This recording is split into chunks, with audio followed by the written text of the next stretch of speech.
Are you ready to bring your dream body and health into life, but just can't seem to keep the motivation going? And is it finally time to address the self-sabotage and the unwanted eating behaviors such as binge eating, emotional eating, and nighttime eating that you know are getting in the way of your goals? Do you ever wonder what it would take for you to feel in control of your rituals so that you can stay consistent and see results? Welcome to this week's special Make Peace with Food Minisode on the Fall in Love with Fitness podcast, where you'll learn how to overcome unwanted eating behavior and other self-sabotaging habits by shifting your nervous system so that your body works with you instead of against you.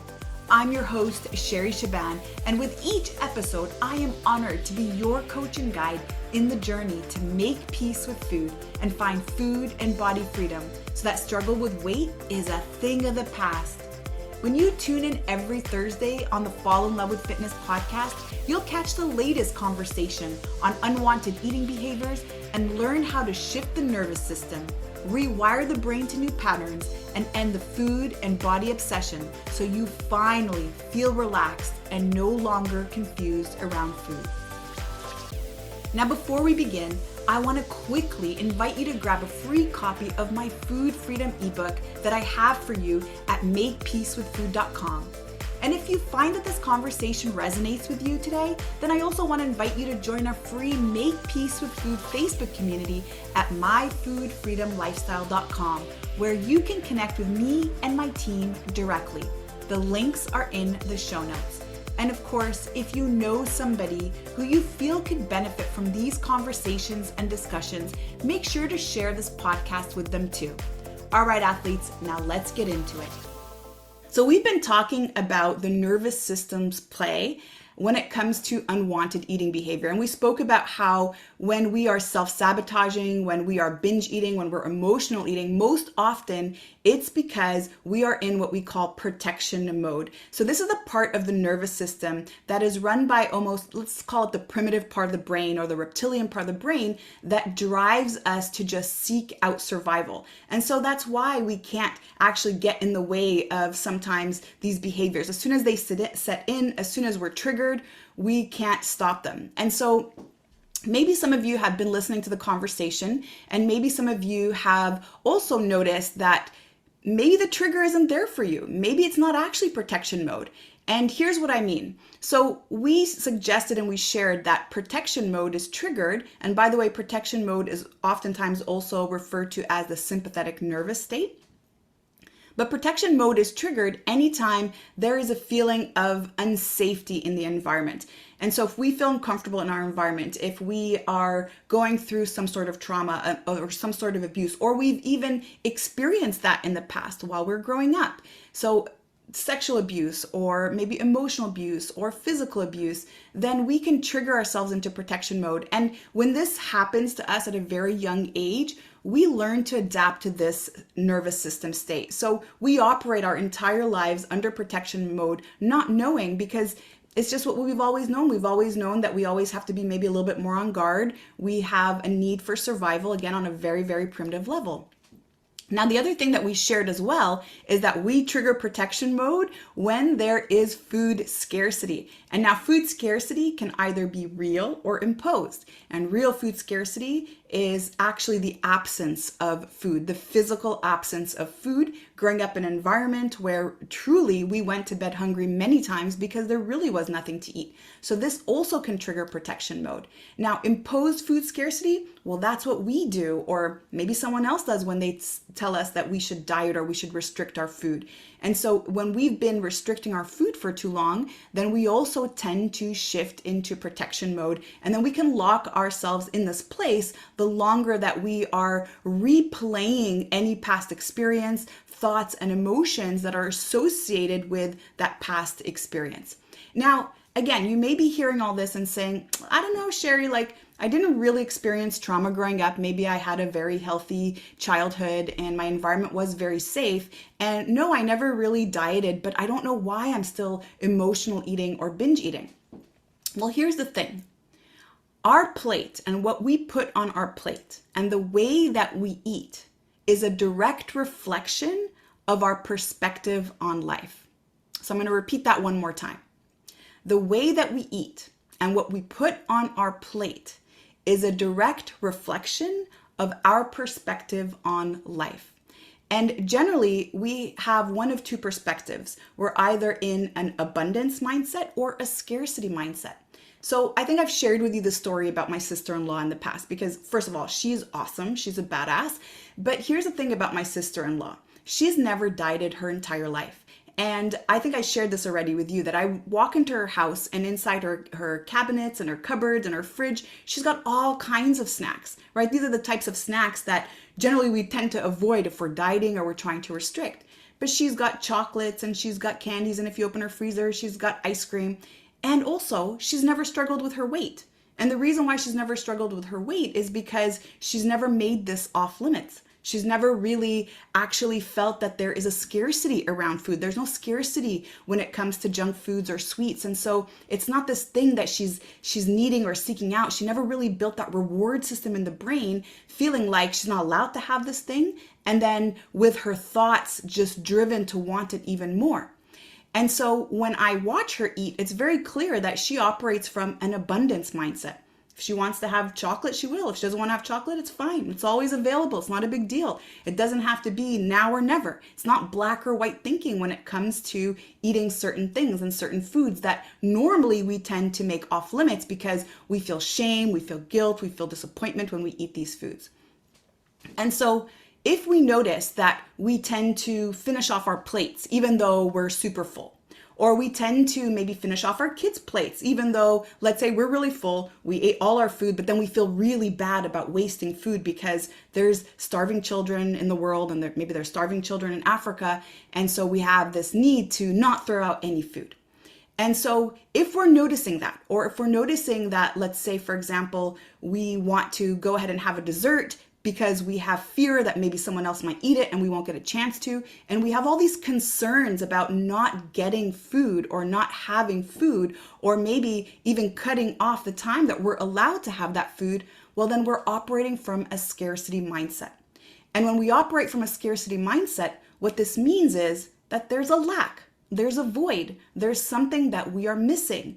And actually we're trying to use food to fill that void, to fill that lack. Now, Tony Robbins talks about the 6 human needs. And when we're looking at food and when we're talking about a lack or a feeling that there's something missing, a scarcity, a void that we're trying to fulfill, then I want to bring your awareness to the 6 human needs, because this is going to start to expose a lot around what you are using food for.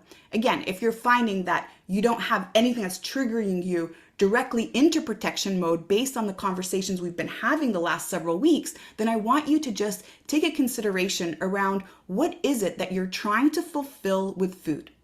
What could be lacking? Which of the 6 human needs, or maybe one or more of them, are you trying to fulfill through food? So let's quickly review the 6 human needs. Well, first of all, the 6 human needs are not our basic needs for survival, which is food and shelter and then procreation later, but it's actually needs that we notice are present in every single human being on the planet, no matter where they come from. And so the first human need is certainty. We all have a need for certainty. And certainty is this need to feel safe, to feel secure, to feel that you can count on something, that there's stability. And so we all have that need for certainty. And then we also have a need for uncertainty, which is also referred to as variety. So we have a need to change things up. And we might seek out variety when it comes to our relationship, or maybe even to our food, or the way that we dress, or the way that we operate in life. But it's our need to change things up and to experience different things. And then we have a need for significance.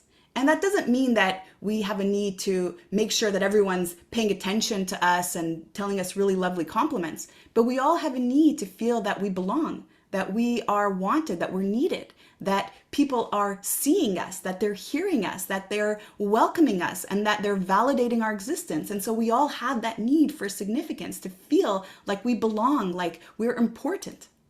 And then we have a need for love and connection.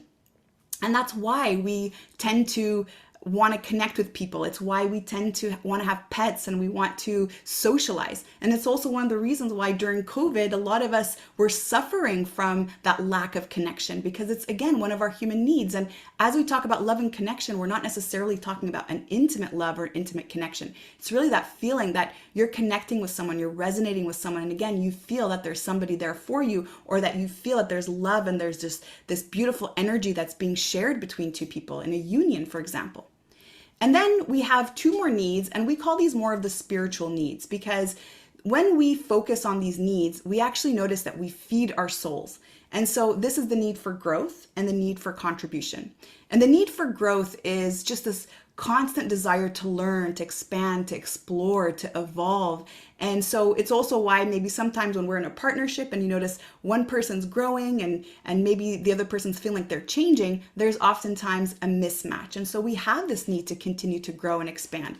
And it's also why maybe we get bored in a job when we're doing the same thing over and over again, and we're just not being challenged and we're not just feeling motivated around it. And then finally, we have that need for contribution. And contribution is truly giving without expecting anything in return. It's really giving from the heart without an attachment on an outcome, or without an attachment on someone needing to validate that. So for example, if let's say we are contributing to a non-for-profit organization and we then suddenly blast it on Facebook, well, is that truly a need for contribution? Does that really fulfill the need for contribution, or does that fulfill the need for significance, right? So just a little something to think about. And so when it comes to these 6 human needs, and we start to look at how we approach food, our relationship with food, can you now start to see how maybe food can meet some of those needs for us? And it's the reason why that oftentimes we're driven towards food and sometimes don't understand why. So maybe food is that thing we can always count on, so it fulfills the need for certainty. And maybe food can also offer us that need for variety or uncertainty, because again, it can change up the situation. If I'm feeling a certain way, I know that I can count on food to change how I currently feel, to actually change my state. And maybe also food is a way that I have love and connection. So maybe every time I'm on the phone, I tend to eat, or maybe every time I'm missing love, or I'm missing that feeling of connecting with someone, I'll tend to turn towards food because I'm feeling lonely, or maybe I'm feeling bored. And so I want you to think about this and really start to maybe expand a little bit around what the different areas of your life are looking like right now. And maybe even ask yourself, well, what is my perspective on life? Do I actually operate from an abundance mindset? As in, my cup is overfloweth. There's more than I need of everything. There's so many good people in this world. There's so much opportunity in this world. My government is amazing and is doing the best that it can for me. And I still believe in the greatest good. Can you allow yourself to start to notice maybe the perceptions that you have, the belief systems that you have, and begin to challenge them? Asking yourself, is this a scarcity mindset that I'm operating from, or is this an abundance mindset? Remember that scarcity mindset is that there's not enough of things. There's not enough good people. There's just not enough good men out there. There's just not enough jobs. There's just not enough money. There's just not enough. And so if you're noticing that most often your thoughts are there, then likely you're operating from a scarcity mindset. And now let's get into the 6 human needs. Which of these 6 human needs, again, maybe one or more, are you trying to fulfill through food? And you'll notice that you're trying to fulfill these human needs through food, and yet it almost again seems like this bottomless pit, that no matter how much you try to fulfill that void, it's just not working. And the reason for that is because that's not actually what the mind and the body and your soul needs.